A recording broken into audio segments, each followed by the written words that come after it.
받게 되면 이해하시는 분이 공을 빨리 조성해 주세요 이렇게 합니다. 너무 좋은 말씀 해주시면 아니죠. 좀 공원다운 공으로 조성을 좀 서둘러서 시민들한테 되돌려달라 이런 얘기거든요. 난개발지구 공산농막비가 뭐 진행될 것이 우려가 되기 때문에 그런 부분들을 설명해주면 이해를 다 하십니다. 다들 이해를 하는 거니까. 네, 상당 부분 우려를 하셨는데 네. 상당 부분 이해를 하시면 되겠습니다.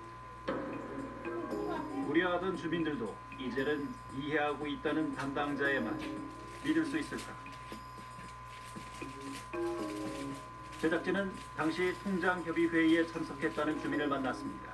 그날 그 공원녹지과 회장님이 와서 그 말씀했는데 민간 특례 사업만 이야기했지 사실은 거기에 아파트가 들어온다는 얘기는 하지 않았거든요. 애초에 아파트 건설 얘긴 언급도 되지 않았다는 문성호 씨. 누구의 말이 사실일까요? 도로산에 아파트를 짓다. 수천 세대, 고층 아파트 짓다 해가지고 통장협의에 참여했던 그 통장들이 놀란 거죠. 이제 웅성웅성하고 도대체 이게 무슨 얘기냐. 그렇게 하고서 마무리된 거죠. 그렇게 하고서 들리는 얘기로는 아니 뭐 통장들이 대단히 반응이 좋았다 이렇게 얘기하는데 너무 터무니없는 거죠. 갈마동만의 문제가 아니었습니다. 월평공원의 또 다른 구역 정림동도 마찬가지였습니다. 그냥 놔두면 민간인들이 개발하면 너무나 난개발이 되니까 시에서 23층에서 29층까지 1,700세대를 건립을 하겠다. 이렇게 많은 사람들 상주시하고 자기네 멋대로 그려다가 이렇게 개발합니다고 이게 통보가 이게 무슨 일이냐고요. 저는 하여튼 목숨 걸고 정말 반대고 죽어도 그걸 막자 죽을 거예요. 수십 년을 살아온 산이 없어진다는 생각에 주민들의 얼굴이 어둡습니다. 그렇다면 구체적으로 어디가 어떻게 개발되는 걸까? 아파트를 둘러싼 앞산에 고층 아파트를 얻는다는 유성 매봉지구, 마을 뒷산에 아파트가 병풍처럼 들어선다는 정림지구, 그리고 개발 면적이 가장 넓은 월평공원의 갈마지구는 아파트 3,000세대가 들어선다고 합니다. 전혀 예상치 못했던 개발, 주민들의 반응은 차갑습니다. 우리 동네는 뭐예요? 우리는 어부자식으로 버리는 거예요? 한마디로. 시에서. 그렇죠. 그게 시에서 하려면 우리 시민을 존중해 줬어야지. 이건 아니잖아요. 뭐 시청을 가든가 어디를 가든가 빨리 뭐 죽고 갈 일을 할게. 우리는 아주 그냥 이제 이판 사판인데 우리는 죽는 걸 만났어. 어떤 방법으로 해야 하더라도 우리는 포크레인 앞에 들어올 거고 경공사를 절대 못하게 투쟁을 할 겁니다. 이 많은 시민이 반대하는 아파트 꼭 여기다 줘야지 그냥 거요. 주민들의 불안함은 점점 커져만 가는 상황. 상당수가 찬성한다던 관계자의 말은 믿기 어려워 보입니다. 갈마동을 지역구로 둔 시의원을 만나봤습니다. 근데 대전시의 담당 과장은 모든 주민 설명회에 와서 레미콘 공장이 들어올 수 있다. 무슨 장례식장이 들어온다. 이런 식으로 주민들을 거의 협박하고 있거든요. 아니 거기에 왜 레미콘 공장이 들어옵니까? 시의원은 개발 통보를 두고 아예 협박이라고까지 말합니다. 그러니까 지역 주민들이 대부분이 찬성한다는 거잖아요. 근데 지역 주민들이 대부분 찬성한다는 객관적 근거가 없습니다. 그런 것처럼 제대로 정보가 안 갔는데 다수가 찬성한다라고 대전시가 얘기하는 거는 그거는 여론을 왜곡하는 겁니다. 보다 못한 갈마지구 주민들은 2달 전부터 직접 서명운동에 나섰습니다. 여기 저희가 지금 이제 받은 게 이 정도 지금 되고 있거든요. 2,000명 정도. 2,000분 정도. 네. 반대 의사를 밝힌 시민만 벌써 2천여 명. 시장님은 계속 반대를 하더라도 이걸 계속 하겠다라는 말씀을 계속 하시기 때문에 사는 지역 주민들 입장에서는 화가 나는 게 있어요. 이대로 개발이 진행된다면 앞으로 월평공원은 어떻게 되는 걸까? 개발이 좋다, 나쁘다, 혹은 필요하다, 불필요하다를 말하기에 앞서 내 집 앞에 늘 그 자리에 있던 산이 어느 날 갑자기 사라져버린다면 가만히 보고만 있을 사람은 아마 없을 텐데요. 물론 돈이 없어서 어쩔 수 없었다는 시의 입장도 이해는 됩니다. 또한 주민들도 이런 사정을 모르는 게 아닙니다.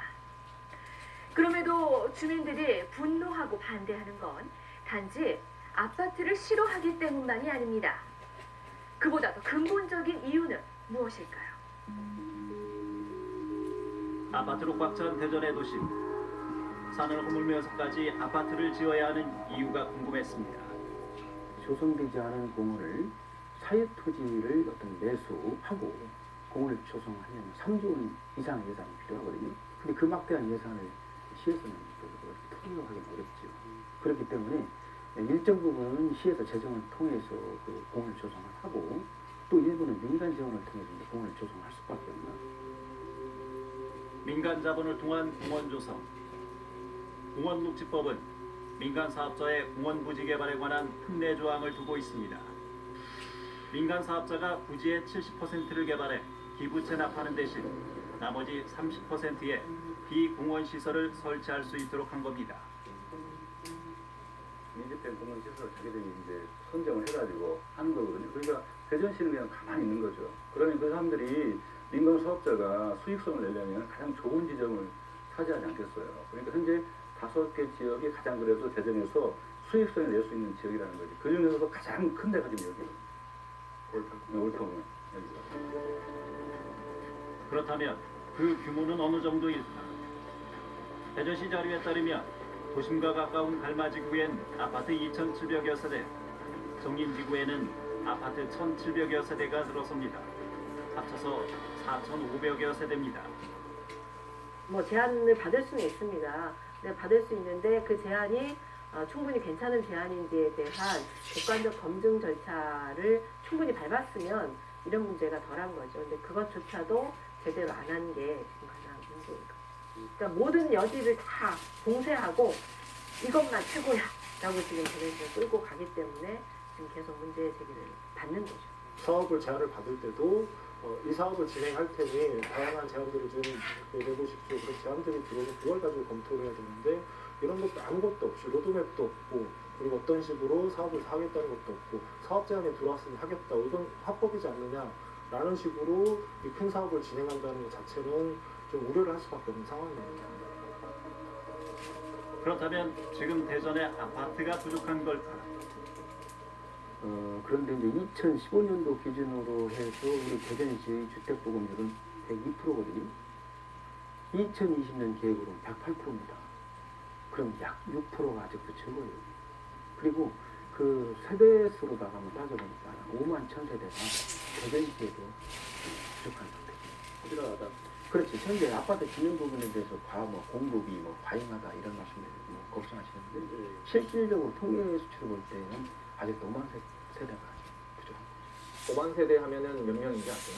우리 인구 걸로 따지면은 10만 명인 건 일어나야 돼요. 우리 인구가 150만이거든요. 그런데 150만에서 10만이 더 들어갈 수 있는 집을 짓는다는 건 주택시장이 교란이 있는 거예요. 최근에 대전 인구 변동 추이를 보면 2014년을 정점으로 꾸준히 줄고 있습니다. 예전에 군산의 신도시가 처음 건설됐을 때, 노은의 공동주택이 처음 건설됐을 때 집값이 오르지 않고 마이너스 1년이 됐던 그런 기업들을 아마 오래 살아보신 분들은 알고 계실 겁니다. 즉 주택 공급이 대전시 규모에 비해서 굉장히 많은 주택이 공급이 되다 보니까 집값이 하락하고 시민들의 자산 가치들이 떨어지는 일들이 생겼습니다. 누구나 쉽게 볼 수 있도록 공개된 대전시의 도시기본계획. 그 내용을 살펴보면 2030년까지 신규 개발을 지향하고 사전 합의를 통한 도시의 균형 발전과 세종시 출범에 따른 도시기능 변화까지 예측하고 있습니다.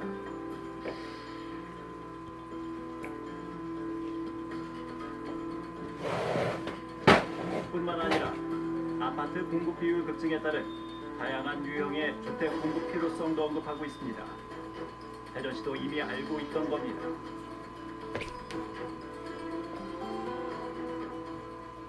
우리가 장기 미집행 도시계획시설 1몰제에 따라서 이 문제를 어떻게 해결할까 해서 출발한 것들이 대전